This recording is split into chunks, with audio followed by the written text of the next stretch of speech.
Hey everybody, Palm Springs Cindy. I am sitting here in my den.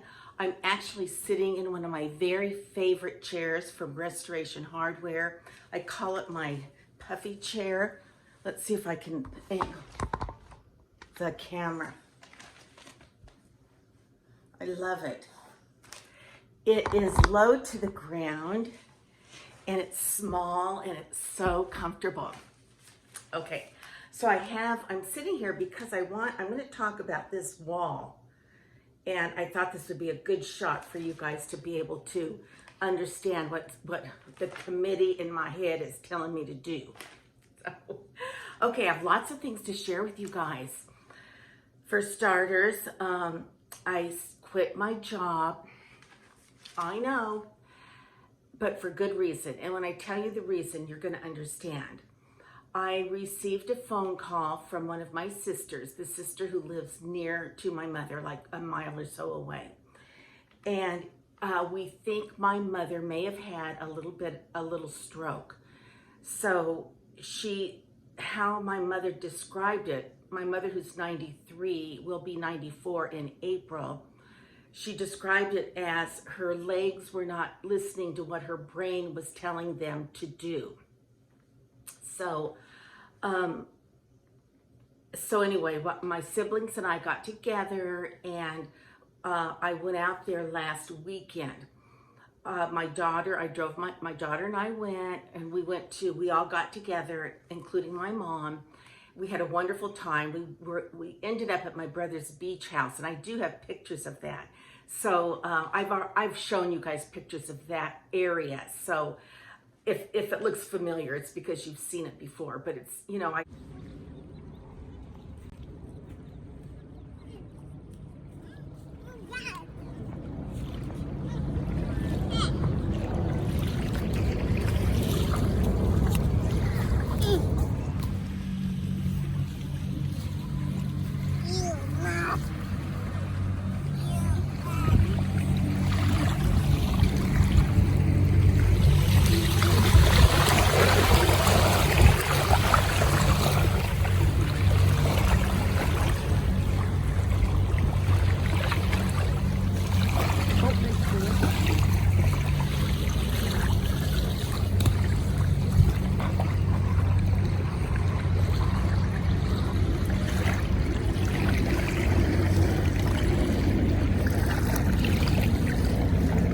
okay, so then my mom was there, and then my mom is very, very thin. I'm sure she weighs like 90 pounds. And so, anyway, after the weekend was over, then my sisters and I got together and we kind of put together a plan that we would go, okay, number one, here's what she fears. And maybe this is the same thing your parents fear or did fear when they were still alive and getting older. My mother still lives by herself. She has a wonderful condo. She's still driving, and she's still independent. I mean, she has full mental capacity, but she's getting more and more frail. And she goes to book club. She goes to the theater, she plays bridge, she just stopped volunteering for hospice. She has friends over and so on. So she still lives an active lifestyle. Well, after seeing her at this last weekend, we said, oh no, she's got to put some weight on, and we think she's had a mini stroke. So we talked to my mom about it, and she said she thinks it may be like a nerve damage. She said she had been sitting for a long time at her book club. When she stood up, she said her legs just didn't want to follow. So she's thinking it may be a nerve thing. I don't know, but she's home by her own wishes.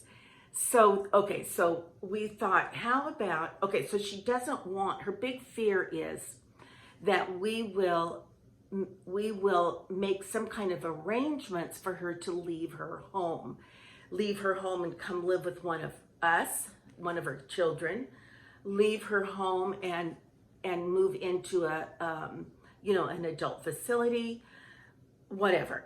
And that is like the worst thing that could happen to her, because she wants to stay home.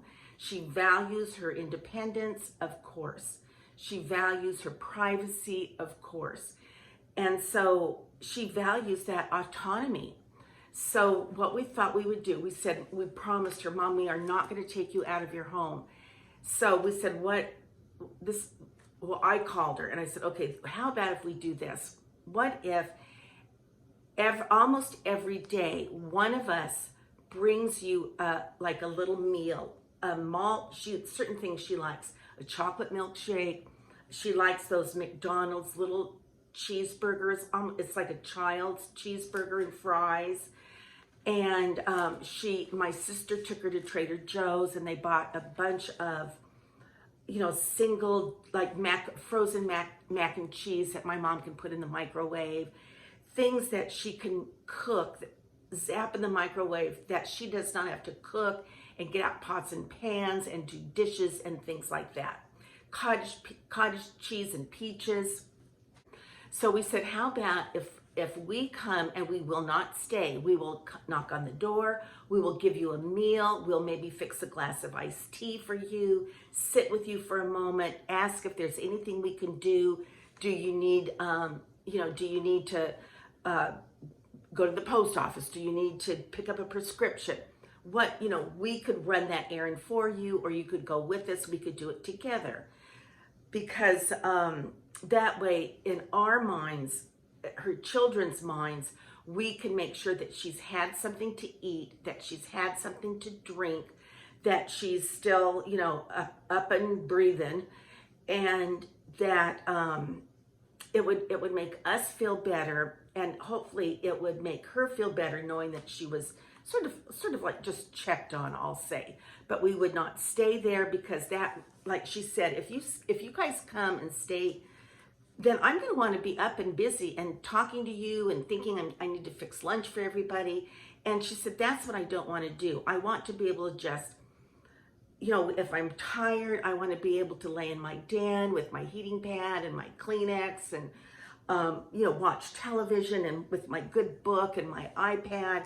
And if you kids are there, I will be distracted. I won't be able to do that. And I won't be able to get the rest that I need, which is all true. So what we decided was that we would do that, but not every day. We would 3 times a week bring her something. Each of us drive, like some live closer than others, but it doesn't matter. I know I live a bit far away from her, but it's not that big of a deal. And it would be my pleasure to bring her something and just, say hello, give her a hug and kiss. So, okay, that's the reason I quit my job, because I knew that I needed to be available for my mother. I needed to be available for my siblings, and to be available for my daughter. So and I was actually losing money, because the time I spent away from YouTube was money lost. So it ended up that I was actually losing money. So I quit my job. Terrible. But you know what? It was the right thing to do. Okay. Then I also wanted to say, I also have some nice video. A friend of mine gave a friend of mine free tickets to go to an Elvis impersonator concert at our local McCallum Theater. Beautiful theater. And I have a video of that, which I have also shown you before. So if it looks familiar, you'll know why.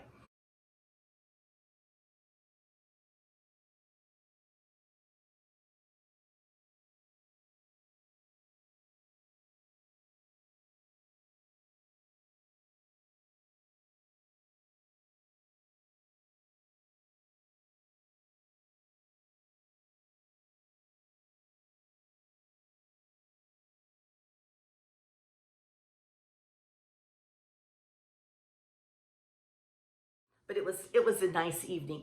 The weather here is so beautiful. Well, you can see how I'm dressed. I'm in one of my little lounge dresses. And actually, I just took the golf cart for a ride. It's the first time I've actually driven it. but it's dark outside. Otherwise, I would have taken pictures. Shelby went with me. My friend went with me, and he was like giving me the tutorial. So anyway, I said, I think I can really drive it by myself now. Okay, another thing I want to share with you guys. When it rains, it pours. Well, sorry for the abrupt ending to this video, but as I was editing it, I just realized I thought it was too long. So I'm going to stop the video here and I will upload the second part of the video and I'll share with you and I will demonstrate what it is that I received and what it is that I am excited to share with you. So hang in there and I will upload that second part of this video ASAP. Until then, P.S. I love you. Until our next conversation.